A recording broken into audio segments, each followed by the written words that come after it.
What's up, guys? We're back for another video on the channel. Today is a Monday video. It's a bit of a different one because it's going to just be me talking about something. This is the second time I've recorded this because the first time I forgot to plug my mic in. Great. Gotta love that. So here we are again. Either way, today I'm going to be telling you guys the 4 NFL teams I think are going to disappoint compared to their expectations in the preseason. So let's go ahead and just jump straight into it. See you guys with Team 1. Alright, guys. So team number 1 for me is the Chicago Bears. So let's get into why. Andy Dalton's going to start week 1. And Andy Dalton's not that good. So that says that there. They could lose a couple quick games. Then if he gets benched, you get Justin Fields. And a lot of people think Justin Fields is going to light it up, rookie of the year, etc., etc. I don't. I think he's going to struggle year 1 if he plays.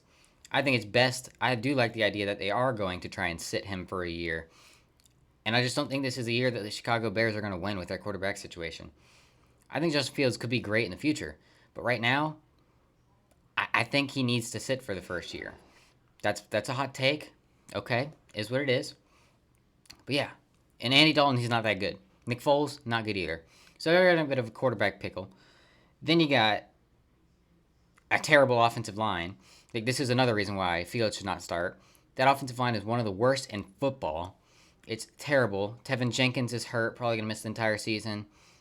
Then you got, who else? A bunch of trash cans. Their starting left tackle was getting arm railed by a friggin' third-string player. And it's just an absolute mess. Then on top of that, I don't like Matt Nagy. I don't think Matt Nagy's that good of a coach. He's not a good play caller. Their offenses always stink. Just look at how good Mitch Trubisky was in his first game away from Matt Nagy. And overall, Matt Nagy, he's just not been that good since his Coach of the Year campaign.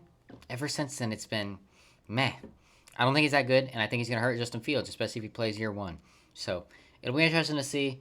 But I think the Bears, they also play in a really tough division with the Packers and Vikings. That's 4 games they could easily drop. They shouldn't lose to the Lions, but you never know. They're playing in a tough division, terrible offensive line, not the best coaching, and a bad quarterback situation.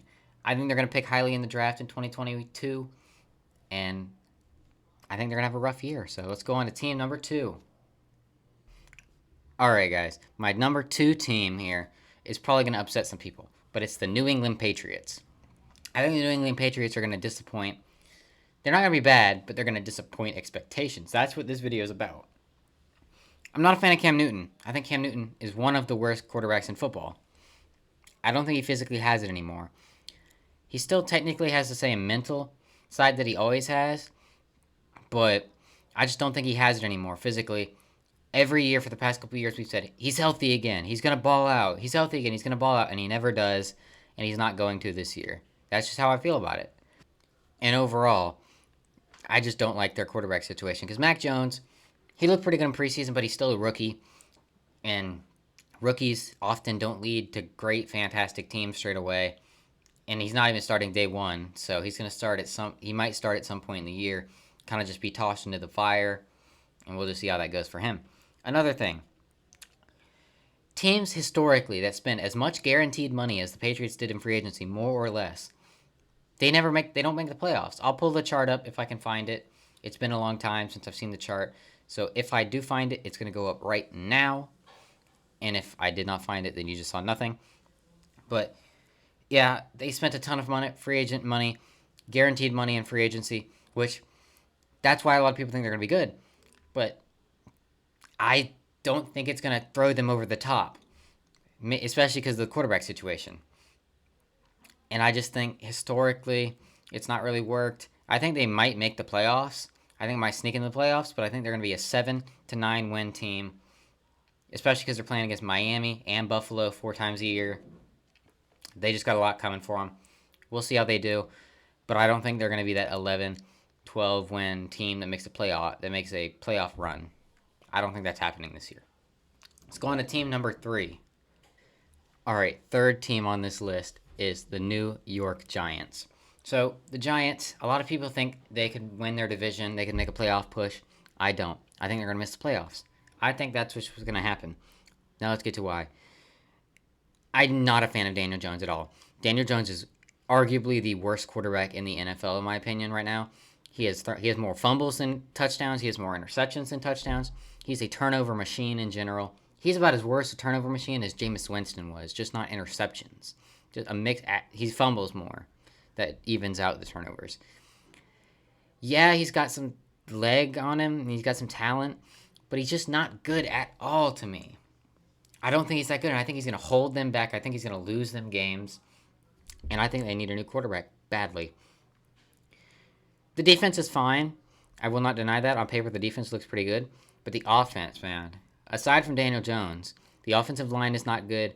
Kenny Galladay's apparently been struggling during training camp and everything, which, if that's happening, he's their biggest signing.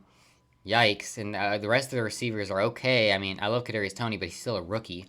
So we'll see how he does. But it's like, dude, that offense is going to be bad. That offense is going to be one of the worst offenses in the NFL, in my opinion. And I think it's really going to hold them back. Their defense is going to be good enough to win them a couple games and somewhat compete in a couple. But, man, they're going to be bad, in my opinion. Until they get rid of Daniel Jones and figure out their situation on that offense, offensive line, quarterback, everything, they're going to be a bad team. Plus, Joe Judge. I don't know if he's a good or bad coach yet. He's still a question mark to me, and he's been in the league for a couple years. He hasn't been terrible, but he hasn't done anything good either. He's got guys at practice running like it's high school. He's got guys retiring after signing them within a week. It's just interesting going on over there, man. I don't know how to feel about Joe Judge. Maybe Joe Judge turns out to be a great coach, and I'm completely wrong.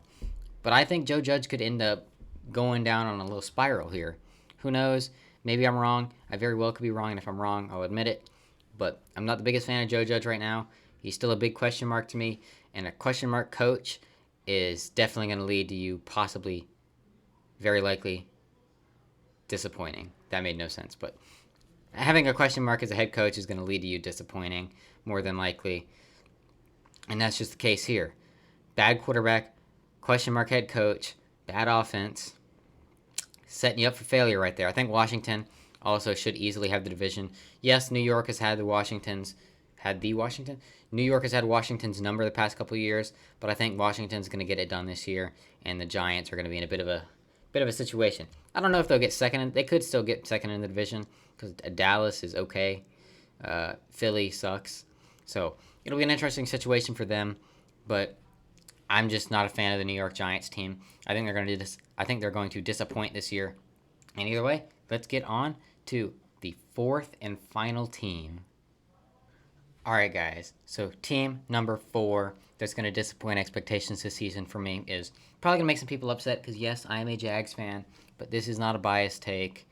If you want it to be, if you think it is, and you're just going to ignore me, oh well. But I think the Indianapolis Colts are going to disappoint this year. A lot of people think they could win the division. A lot of people think they're going to make a playoff push, especially with Carson Wentz. But a lot of people's expectations have slightly gone down because of the Carson Wentz injury, but they're still pretty high. But yeah, let's go get straight into it. The Wentz injury is to start. So news just came out that he's supposed to start practicing in a very limited fashion tomorrow, but same with Quentin Nelson and Ryan Kelly. But even then, they still missed a lot of practice, and they could be rushing him back. And even then, was Wentz that good to start with? He was arguably the worst quarterback in football last year. Yes, he's going back to Frank Reich in a good situation, but still, who knows if he's still broken? It's very possible. And the weapons aren't even that crazy. Like Michael Pittman Jr., he's pretty solid. T.Y. Hilton is washed. Paris Campbell is Zach Pascal is They got a really good running game. That's what I think Indianapolis is really going to lean on. But yeah, you got Quentin Nelson, who's hurt. Ryan Kelly, too. They're both returning, though, tomorrow in a limited fashion, just like Wentz. So these injuries could change really quickly for them. But either way, it's still a lot to look at. And their backup quarterbacks are really bad. Sam Ehlinger, not good. Jacob Eason, not good. So if they have to rely on two of those guys, or one of those two, yikes. They are in for a rough day, or a rough season. Then, on top of that, defense is pretty good. I won't lie. Darius Leonard is overrated and overpaid. but is what it is. That's how the market works. But they have a super tough schedule. This is the team on these four that has the biggest schedule. Like, that's rough. Let's go ahead and just look at their first 8 games, first 8 weeks. Week 1, Seattle, could most likely an L. Week 2, Rams, most likely an L. Week 3, at Tennessee, most likely an L. Week 4, at Dolphins, possibly an L. I won't say most likely, but possibly, because Miami could be a good team. Week 5, at Baltimore, most likely an L.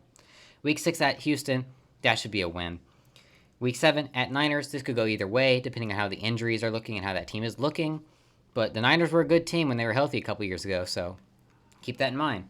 And then Week 8, home versus Tennessee. That could be a loss, could be a win, because it's a home game. So let's look at that. If they lose all the games that they could very well lose, they would be 0-1, 0-2, 0-3, 0-4, 0-5, 1-5, 1-6, 1-7. They could be 1-7 at Week 8 if things go badly. Even if things don't go crazy bad, like if they just play to where I think they could easily lose all those games. And then they still play the Buccaneers. They still play the Bills. They still play the Jags in Jacksonville, where they haven't beat us since 2014. Like, that's a lot of games to lose. That's already a 7 or 8 win team if they win everything else and don't get upset by anybody else.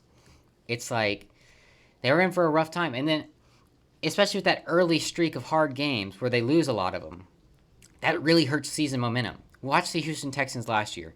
Obviously, Houston Texans probably have a worse roster, or had a worse roster, but still, they played a really, really tough schedule to start and just never could fix it. That happens to teams all the time. So if Indy starts 1-7, that could crush their morale, that could crush their season, and they could just not come back from it. They could very well end 3rd in the division, behind Tennessee, who I think has the division almost locked down, and the Jags. I'm not saying the Jags are guaranteed to be higher than them in the division. I just think it very well could happen with the situation Indy is facing this year. And Indy, keep an eye out, because a lot of people think Wentz is automatically going to be great again. With the injury, ton of missed practice, plus how bad he was last year, I need to see it before I believe it. It's that simple. But either way, those are my 4 teams: New York Giants, Chicago Bears, New England Patriots, and finally Indianapolis Colts. Those are my 4 teams that I think are going to disappoint. The expectations are being given right now. And overall, hope you guys enjoyed this video, and I'll see you guys next time. Make sure to go watch the podcast coming out this Friday. Got a lot of good, fun podcast stuff coming up every single week.